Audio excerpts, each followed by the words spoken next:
Okay, ladies and gentlemen, this is L.A. Williams with a quick disclaimer. We are in a new studio, got some new equipment, and I ain't even gonna lie to y'all, I messed this one up. The levels are a little too hot, so there's some clicks and things like that you'll hear in the podcast. So I wanted to apologize for that. The information though was extremely powerful, so I said I still wanted y'all to get it. I didn't want to, re-record or have to go back. Man, this was a really, really good podcast. Y'all gonna get a lot out of this one. Check it out. Welcome to the Millionaire Car Salesman Podcast, the #1 resource for automotive sales professionals, managers, and owners to learn how to make money, accumulate wealth, and to all out ball out in the auto industry. And now your hosts, Sean V. Bradley and L.A. Williams. Hey, what's going on, everyone? This is L.A. Williams, and I'm here live on the Millionaire Car Salesman Podcast, and man, have I got a guest for you today. This gentleman is extremely exciting to hear from because he's been in the industry for a while, right? I'm going to let him tell you exactly how long. And man, he's just one of the most intelligent minds of our industry. So without further ado, man, I want to introduce to the Millionaire Car Salesman listeners, my man, Mr. David Blasingame. What's happening, David? Hey, LA, how you doing? Hey, I'm super excited to be talking to you, man, because I was talking to Karen a little bit before we started recording, and she was like, yeah, David, he's, whenever he speaks at our 20 groups or if he speaks at somewhere, man, he's like the talk of the town. Everybody's like, I got to talk to David. So we're going to definitely learn a lot today. We're excited. I believe it or not, I've never done a podcast before. Really? Oh, wow. I've always spoken in person. Oh, so this is going to be super cool. So, number one, yeah. You've been in the industry for a while. Talk to the people. Tell them how long you've been in the game. I started in the car business about 45 years ago. Wow, 45 years ago. My first, yeah. I started off as a cashier in a body shop. Mm-hmm. I worked through the ranks from cashier to dispatcher to shop foreman to estimator to head estimator to body shop manager, moved over into service, worked in service for a while, worked in sales for a while, ended up going back into the body shop business when I had an offer. Then I had an opportunity to move back into sales, took it with AutoFlex Leasing, and I was here about 35 years, something like that. That's huge, man. Listen, I'm only 37, so goodness gracious. Look, Sean's only 42, so you know what I'm saying? You've been in the game longer than before he was even thought of, you know what I'm saying? So that's powerful stuff. So these are going to be some great stories. Again, I really expect, this is going to be fun. So talk to us about it, because I know most people, don't wake up and say, Mommy, Daddy, I want to sell cars. How did you even get into the automotive industry? What made you want to do it? Well, I was in college and I was working for a grocery store chain, and they wanted me to be a grocery store manager. And the last thing in the world I ever aspired to be was a grocery store manager. Wow. So I found an opening in a body shop needing a cashier. It paid the same thing per hour that I made.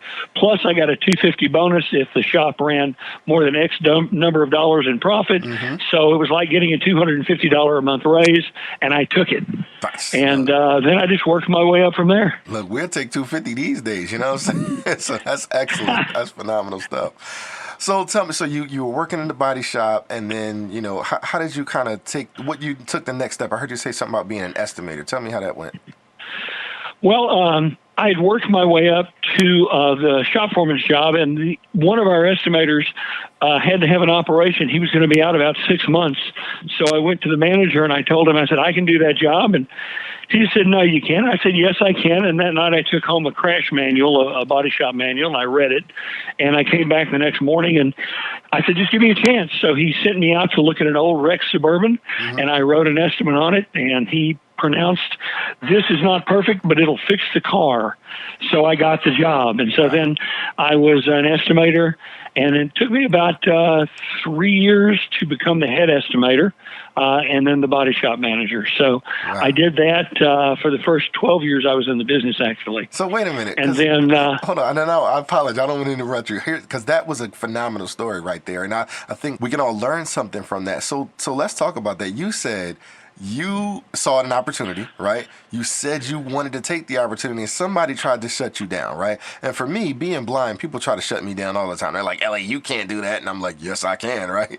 But from your perspective, what was the mindset? What told you, you know what? Yes, I can do it. And then on top of that, even though you were already confident, you still said, "Let me take this manual home. That way, I can make sure that I know what I'm doing." How did you think of that? Well, I didn't really know what I was doing. And so I knew I was smart, and I knew I worked really hard, and I can learn pretty well anything I want to learn. I used the intelligence I was born with and the work ethic that has carried me my whole life, and I put both of them to work and got a better job. I was working by the hour, and that actually put me on commission.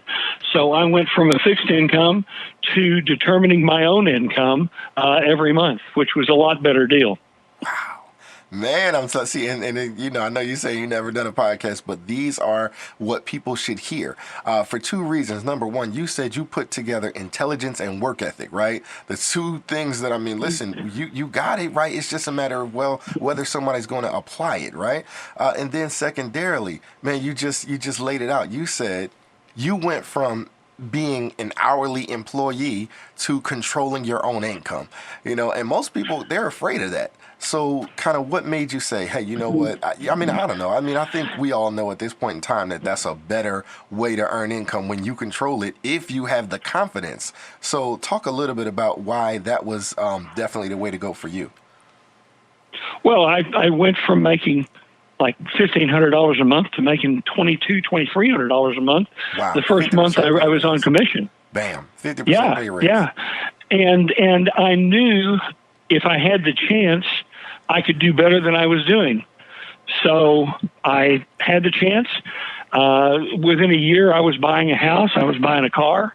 I was moving forward because I worked really hard, and I was a smart guy. That's beautiful. And so you also sounds like you made some smart decisions with your money. We're going to talk about that in just a second. But so you sold cars, and you told me that you know, you were doing every position, right? So talk about the selling cars aspect of it. Where did you start off great? Did you have to kind of get good? How many cars did you sell? You know, I started off sort of mediocre. I sold 7 or 8 cars my first month. Second month, I sold, I think, 15 or 16, 20 cars my third month. Wow. And but I did that by just working really hard. I bell to bell. I called people when I wasn't busy. I didn't spend my time talking to people that didn't make me money. I spent my time talking to people that did make me money, because that's what I was there to do, make a living. Absolutely. So then, all right. So your third month, you're selling 20 cars. What did that do for you financially? I mean, was it talk about that? Because this is the Millionaire Car Salesman Podcast, and people think that you can't make money in the automotive industry. So, well, you can if you're disciplined. It takes a certain amount of self-discipline, because you can't be one of the guys and hang out and don't not work. You just talk to other people and get the latest scores on the games. None of that makes you a dime. You have to concentrate on what makes you money. And selling cars makes you money. So if you put all your efforts into it, literally all of your efforts, you will make money. You don't have to be a genius, and you don't have to be great looking. You just have to learn how to do what we do for a living, and then put it to work. So that's good stuff. Now, here's the thing. A lot of people might think, David, that you cheated and listened to last week's podcast, right? Because you said something that we stressed like so much. And so it's like, I don't plan this stuff, guys. I just, you know, we just happen to record. And this, David, who's been in the business 45 years, is saying the same exact thing that someone that's been in the business not even 3 years is saying. That gentleman, Chris Brown, he comes from, you know, he had a $26 million business over in Russia. So again, he comes from success, but he's only been in the business like less than 3 years. But he said discipline is the number one thing. He said, oh, everybody says everything else, but it's about discipline. And then you come in here and say the same exact thing 7 days later. That's huge. Yeah, because it's true. Yeah, everyone controls their own outcomes. you're right where you should be. You're where your work and where your work ethic and your moves financially and professionally have put you. You're where you are because you should be there. Yep. And discipline is a big part of getting where you want to be. Absolutely, right. It's your decisions. That's what it's all about. That's what I say all the time, David. So 100%. So it's from a financial standpoint, I know you said you were doing $1,500 a month and you went to $2,300 a month. When you shifted over into sales, what did that do for your income and how did you feel about it? Oh, it shifted my income way up. I didn't make a whole lot of money on every car. I did a lot of cars. That's how I did it. David, stop. Listen, you're repeating. I'm sorry. This is so funny. You are totally repeating what my man Chris said last week. If you don't believe me, listen to. He said the same exact thing. And so it was true. And what year was this? Oh, that was 1977, 78. So that's 77, 78. And now he said it's the same thing in 2018 through 2019, right? Things don't change. Yeah, you create more customers, and then if you've treated them right, you've created more referral bases out there that will send you their friends or their relatives, their kids, their parents, whatever. And so the more cars you do, the more cars you will do. And I never was one that just knocked somebody's head completely off when I did a deal. I always just did a whole lot of deals, got more referrals, more customers that way, and ended up at the end of the month with more gross. That's how I did it. So that is beautiful. So that sounds like, to me, one of the keys to making money in the industry. And that I've never heard anyone say it that way, but it is so simple.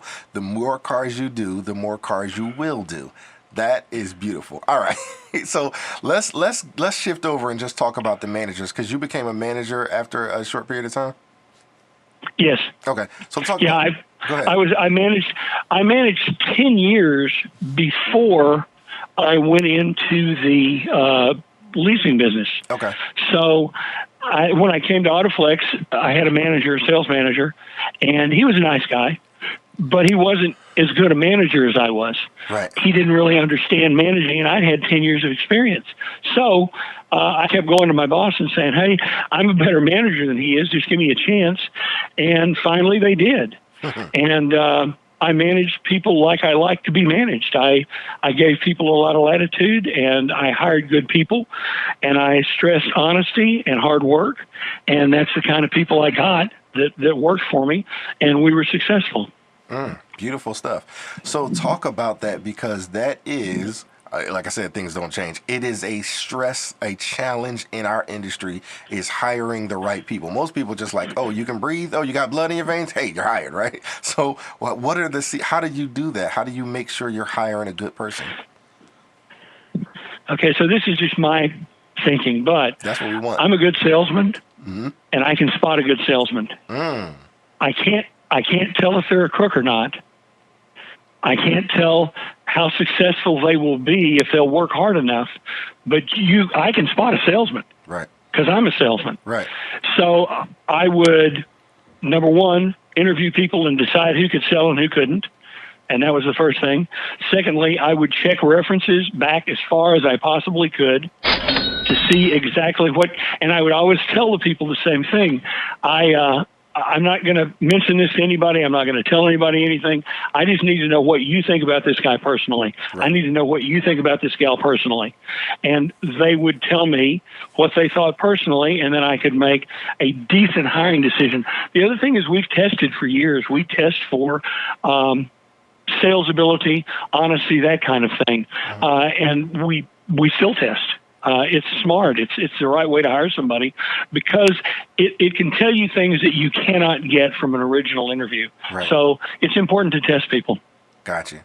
So, three key things. First of all, you said that you were a good salesperson. See, a lot of people, they get it's these fake managers in the business, right? And so when they're hiring people, they really don't know what they're looking for. So you said you were a good salesman, so you can spot a good salesman. Then secondly, you said you check references. You weren't lazy and just because you need people, I'm just going to hire them right away, right? And then lastly, I heard that you test people, and testing is extremely important because of the reasons you just said. I mean, you can find out things that you just won't be able to notice from an interview. So that's excellent. So what are secrets to making money as a manager? If I'm a manager, because I know, listen, I can sell, so I'm good at sales, but once I become in management, some people go, okay, well, it's no longer up to me, so now I'm supposed to make money. No, it's always up to you. It's determined by how many people you hire that produce more and more every month. Growth is the way to make money. Do more, sell more, make more money. Growth is the way that a manager earns more money. The team that he manages does more and more and more. Okay, so let's play devil's advocate. David, these guys are lazy though, man. It's not like it was when you came up, man. I learned from the tough guy, so I was tough and I know my stuff, but they don't know their stuff. Then you've hired the wrong people. Wow. Just that simple. You hired the wrong people. I love it. I love it. And here's the thing, and I can agree with that. But in addition to that, would you agree that, okay, now that I've hired this person, it's up to me. It's my responsibility as a manager to train them up. Do you think that way? Oh, absolutely. Yeah. And you have to take care of morale. You have to take care of education. You have to take care of technique. You have to make sure that they are firing on all 8 cylinders so that they get the best results from their efforts that they can get. So there's a lot of refinement. There's a lot of education that goes on in meetings. There's a lot of one-on-one. What did they say? What did you say? What did they say? What did you say? Back and forth to judge where they are. And one of the things that you look for in a salesman that is really good is, does he really know where in the deal he is? Is he in front of the customer? Has he already sold them a car in his mind, but they haven't bought it? Is he behind the customer? Are they trying to buy a car and he's not moving fast enough? Is he right where he should be in the deal, where he and the customer are working together toward the same goal, and that ends up in success? So very important that people understand the transaction and what part of the transaction they're in and what part of the transaction the customer's in, and being sure that they and the customer are still working together toward the same goal. Wow. Again, huge, man. You're blowing us away, right? You're really giving us some nuggets here. So I love that. I think that is extremely important, and I think that's something that most people don't think about, right? And I also heard you mention morale. So what are some things that you did to, get morale up, keep morale up, and to make sure that it was the right environment? Because I always say this, listen, people don't change people, environments change people. So what'd you do to keep the environment right? Well, again, you manage people like you want to be managed, and you do not do, and here's some of the mistakes people make. They hire too many salesmen for the amount of leads that they have coming in. So they've got people that don't make a living, and it gives people, if you do that, it gives people, it brings morale down because they don't have enough opportunities. You have to look at everyone's work every day to, and let them know that you're in the trenches with them, that you're there fighting the same good battle that they are, and that when they succeed, you succeed. The most important thing to a guy is having opportunities to sell, to a guy or a gal, is having opportunities to sell. So you have to provide enough opportunities for the guys and gals you got working for you to see that they can be successful. And if they know that you are as concerned with their success as they are, their morale is good. Okay, good. So talk about this. So think about how many cars you sold versus, as a manager, how many cars did your top person sell? And then what was your, more brand new, I don't even say brand new, but just like the lower end of the spectrum. What did that look like? Well, yeah, it varies as to according to how much gross they make. Because sometimes guys don't sell as many vehicles, but they make a lot of money, and you have to respect that. Yeah. And sometimes guys that were like me sell a whole lot of cars, don't make a lot of money per car, but end up with more gross than everybody has at the end of the month. So it's sort of there's not really a good or bad. If someone is not producing, then you have to decide why they're not producing. Either they're not getting the opportunities, they're not handling the opportunities correctly. I've seen guys sabotage their own deals.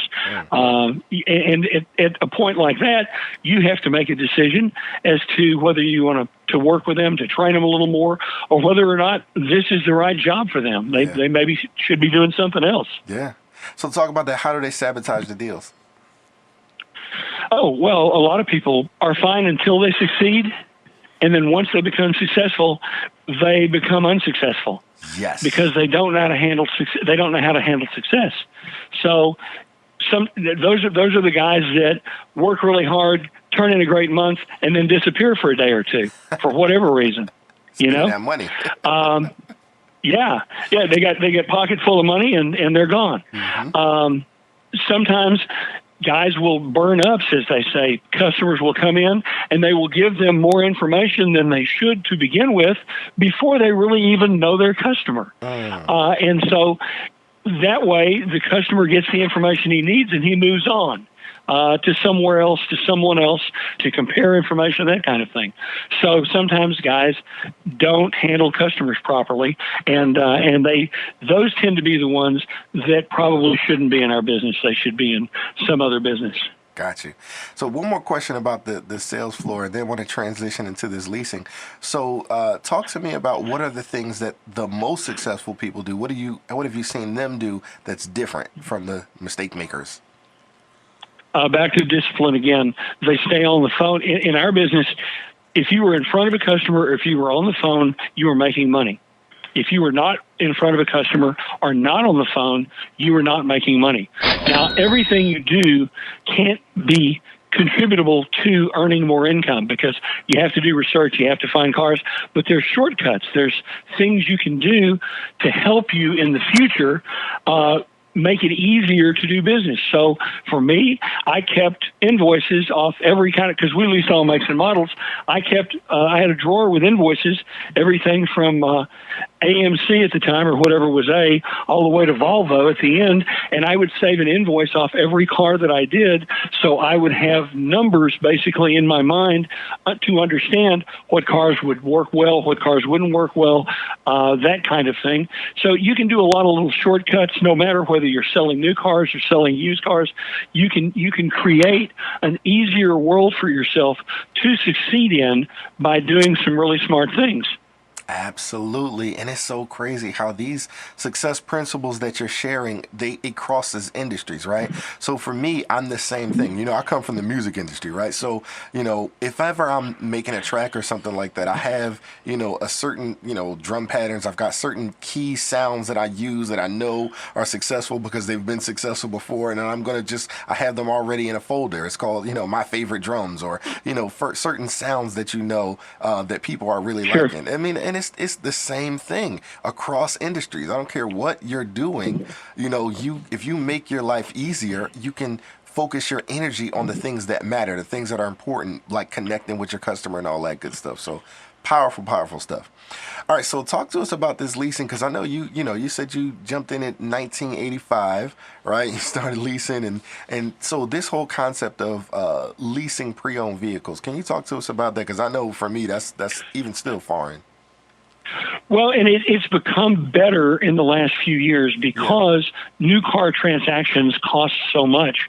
The average price of a new car is somewhere around $38,000. The average price for a pre-owned car is about $10,000 less than that, and that's average to average. When you see your biggest leverages are the SUVs that people lease, or the maybe the luxury vehicles that people lease that have that huge first-year depreciation. If you go to a pre-owned car, same car, just a year or 2 years old, it saves thousands of dollars in the startup costs because you save that first-year depreciation. And it also, by the time that goes to a lease, it saves money every month because the principal that you started with is a lot less. Here's the other thing. Cars last longer now. People keep cars longer now, but people only keep cars for so long. So if you've got somebody that trades cars every 5 years, you can show them a big difference in a lease payment on a new SUV as opposed to a 1 or 2 year old SUV of the same brand by doing a lease on that car. It works more effectively with cars with good resale value and with luxury or more expensive cars. Heck, I drove a $70,000 Jeep Wrangler a couple of weeks ago to review, and I've seen several pickup trucks that are $80,000 plus now. So again, it comes to affordability in those cases.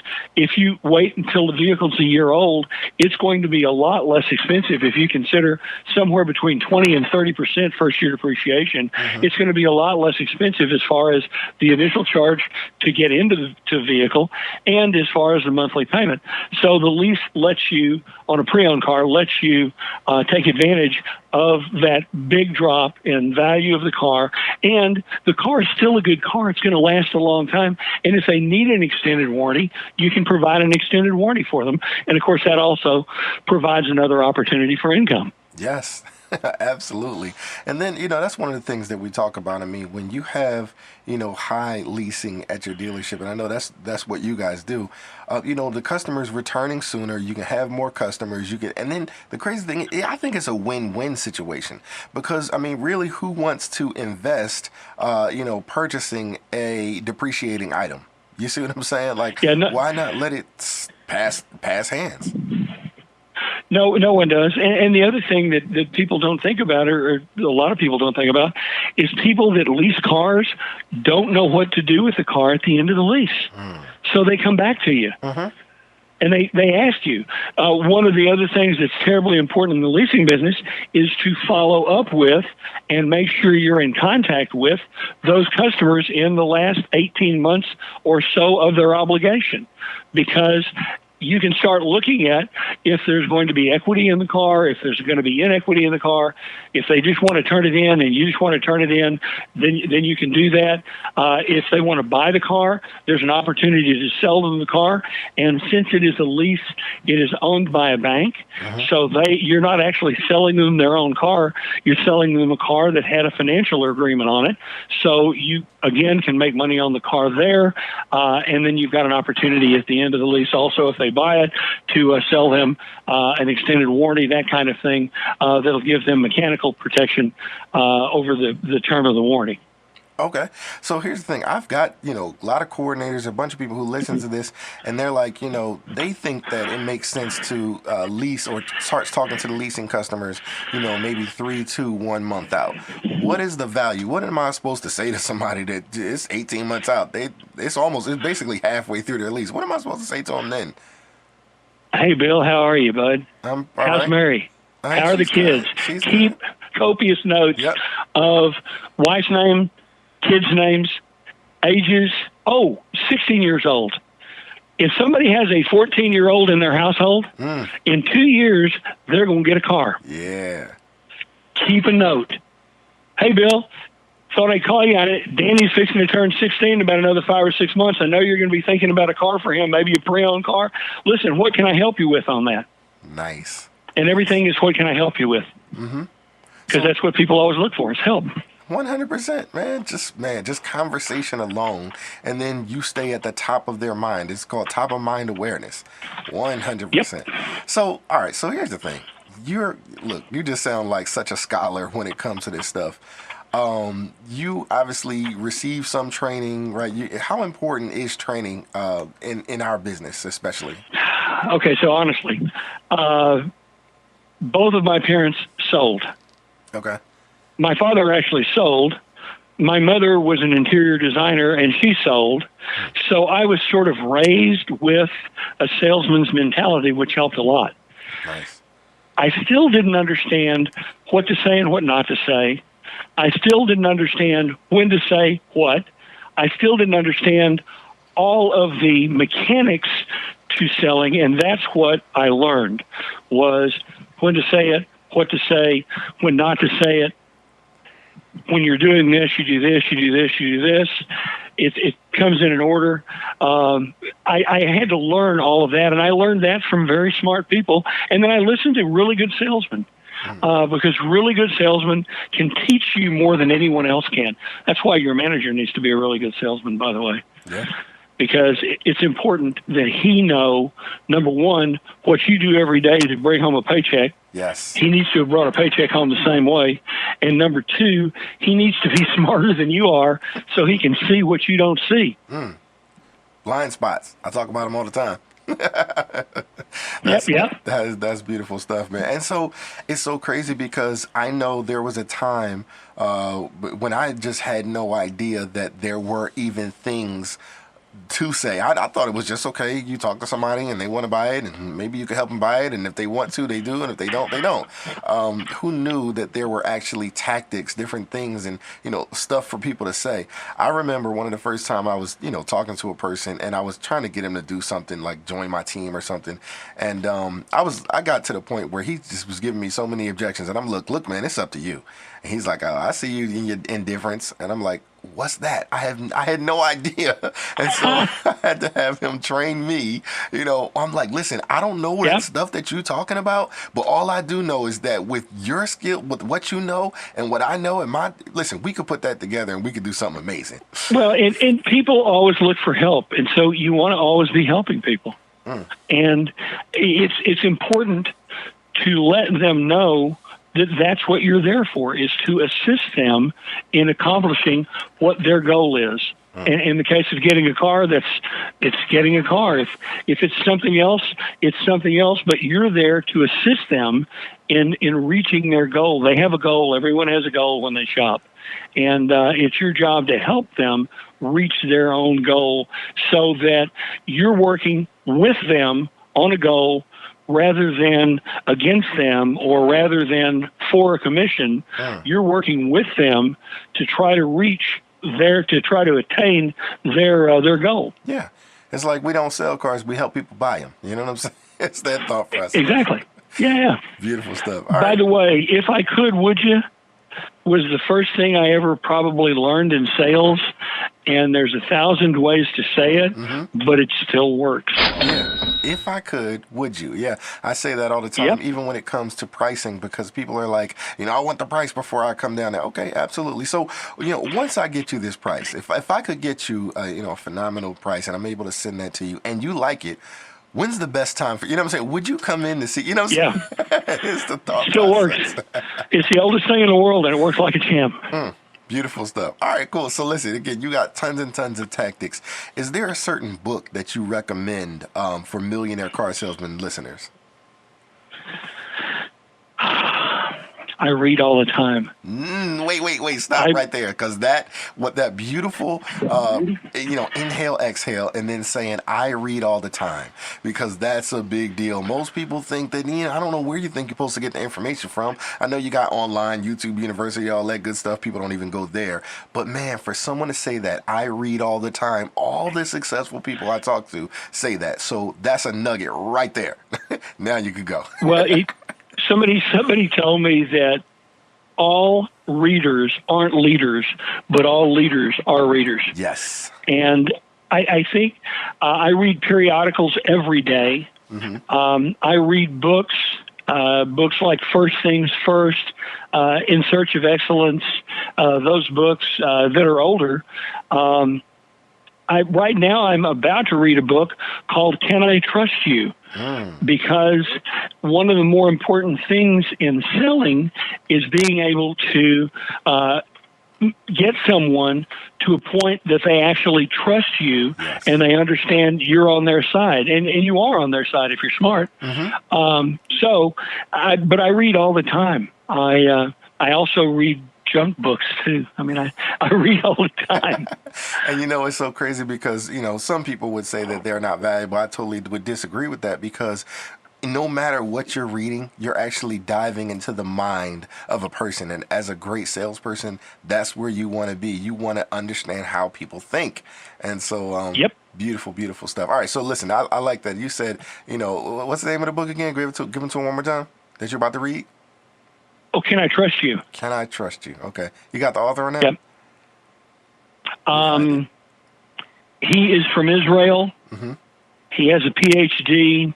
And I don't recall his name right now. Hey, listen, look, if they want it, they'll find it. You know what I'm saying? That's the information. I know I'll find it. I got it at home. I just I haven't started it yet. It's all good. If Dave is it's not a big book.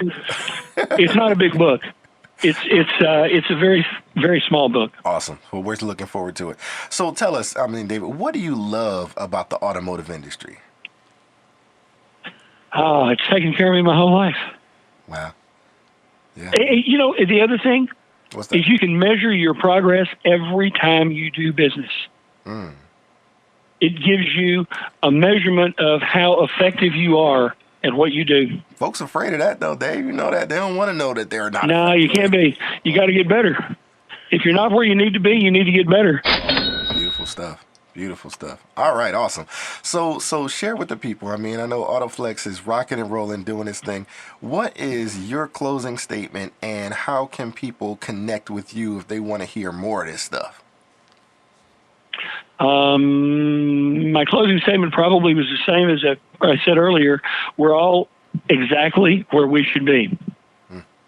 Given our history and our efforts, we're all exactly where we should be.